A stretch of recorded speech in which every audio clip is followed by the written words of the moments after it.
ये देश के अंदर चार लोग बैठे हैं, चारों के चारों गुजराती हैं, अंबानी, अडानी, अमित शाह और मोदी। दो बेच रहे हैं, दो खरीद रहे हैं। को आने वाली कौम को, आने वाली पीढ़ी को गुलाम किया जा रहा है। ये देश आरएसएस बिल्कुल गुलाम करने जा रही है चाहते हैं और संविधान को भी चेंज करना चाहते हैं। मोदी चाहता है कि भी मेरे द्वारा बनाई सरकार, मेरे द्वारा बनाए नोट, मेरे द्वारा बनाई नवी संसद, मेरे द्वारा बनाया गया नवा संविधान, ये है इसकी मंशा। ये मीडिया वाले भी मोदी ने बेकार रखे हैं, ये मोदी ने मीडिया वाले भी बेकार रखे हैं।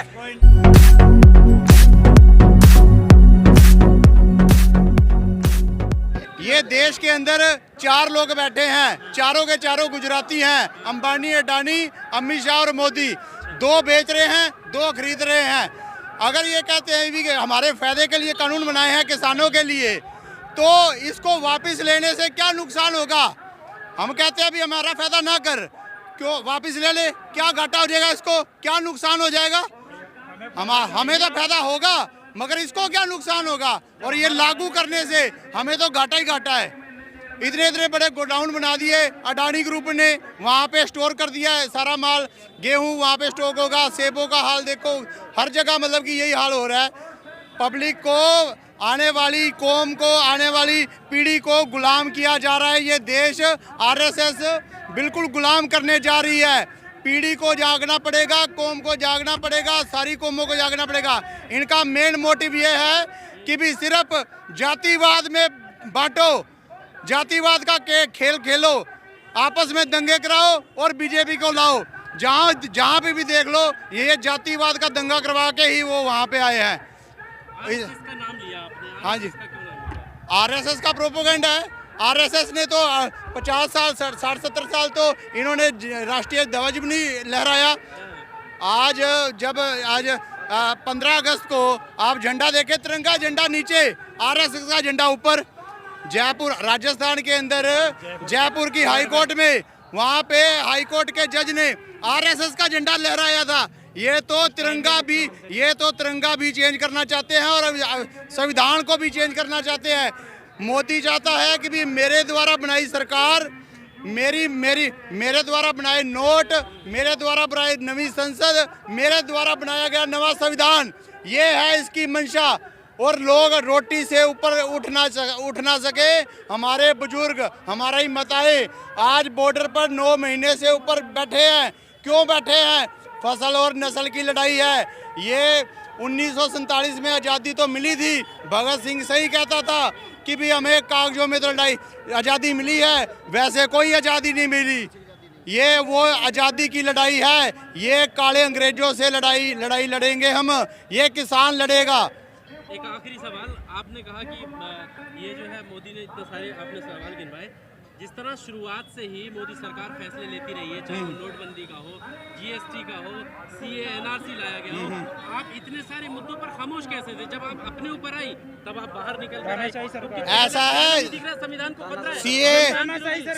सीए का कानून आया, एनआरसी का कानून आया, उसके खिलाफ आंदोलन को दबाया गया। दिल्ली के अंदर हमारे मुस्लिम भाई बैठे, वहाँ पे लंगर भी चलाया गया, सब कुछ चलाया गया, वो उसके खिलाफ भी आवाज़ उठाई गई।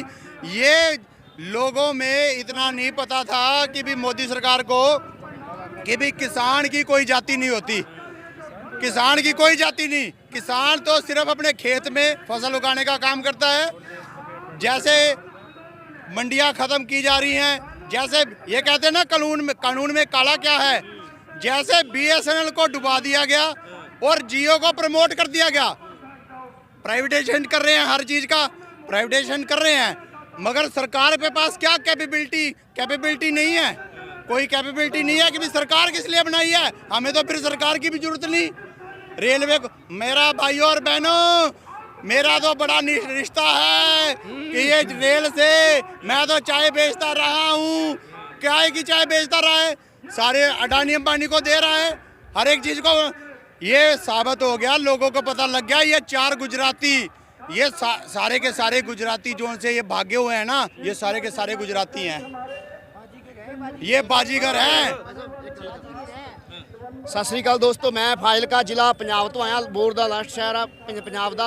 ਅਸੀਂ ਇਹੀ ਕਹਿਣਾ ਚਾਹੁੰਦੇ ਆ ਸਾਰੇ ਕਿਸਾਨ ਭਰਾਵਾਂ ਨੂੰ, ਅੱਜ ਜੋ ਰੈਲੀ ਹੋਈ ਹੈ ਇਹਦੇ ਵਿੱਚ ਮੋਦੀ ਸਰਕਾਰ, ਯੋਗੀ ਸਰਕਾਰ ਦੀਆਂ ਜੜ੍ਹਾਂ ਹਿੱਲ ਗਈਆਂ। ਅੱਜ ਸ਼ੁਰੂਆਤ ਹੋ ਗਈ, ਇਸ ਚੀਜ਼ ਦੀ ਸ਼ੁਰੂਆਤ ਹੋ ਗਈ। ਜਿਸ ਤਰ੍ਹਾਂ ਅਸੀਂ ਪੰਜਾਬ ਵਿੱਚ ਐਲਾਨ ਕਰ ਚੁੱਕੇ ਹਾਂ, ਬੀਜੇਪੀ ਦਾ ਬਾਈਕਾਟ ਕਰੋ, ਜੁੱਤੀਆਂ ਲੈ ਕੇ ਇਹਨਾਂ ਦੇ ਪਿੱਛੇ ਭੱਜੋ।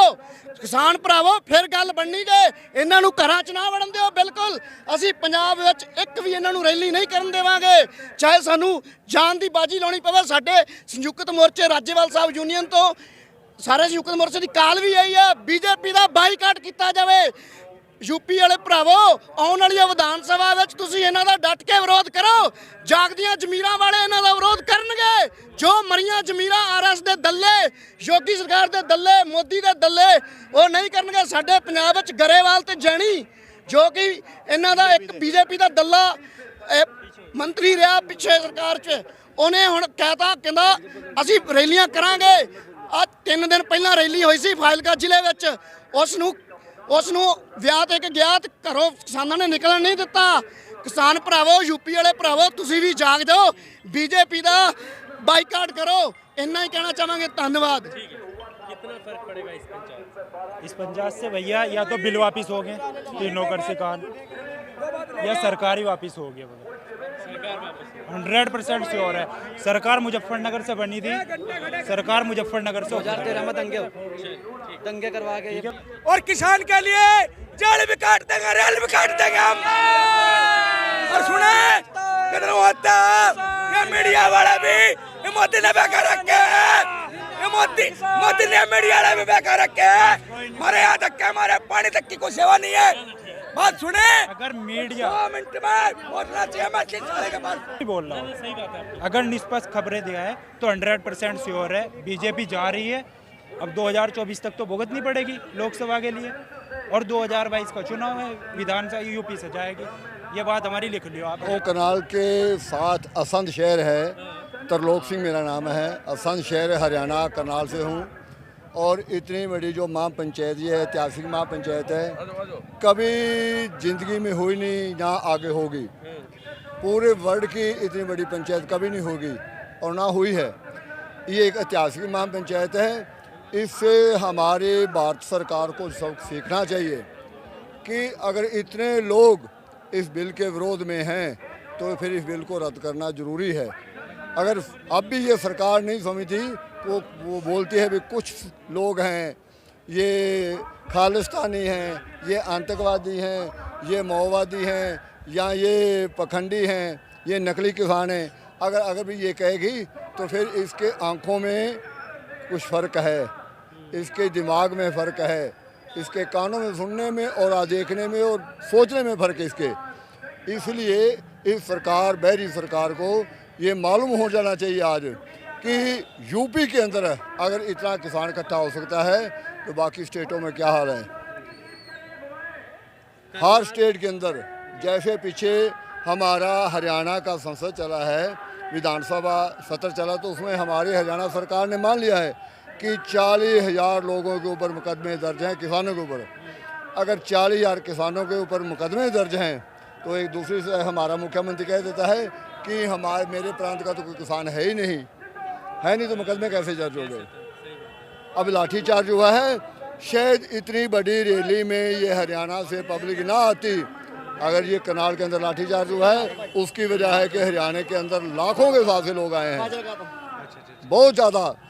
अब अगर सरकार ना ये सोच सकी, सरकार ये नहीं ना रद्द किए, तो सरकार को इसका भुगतना पड़ेगा।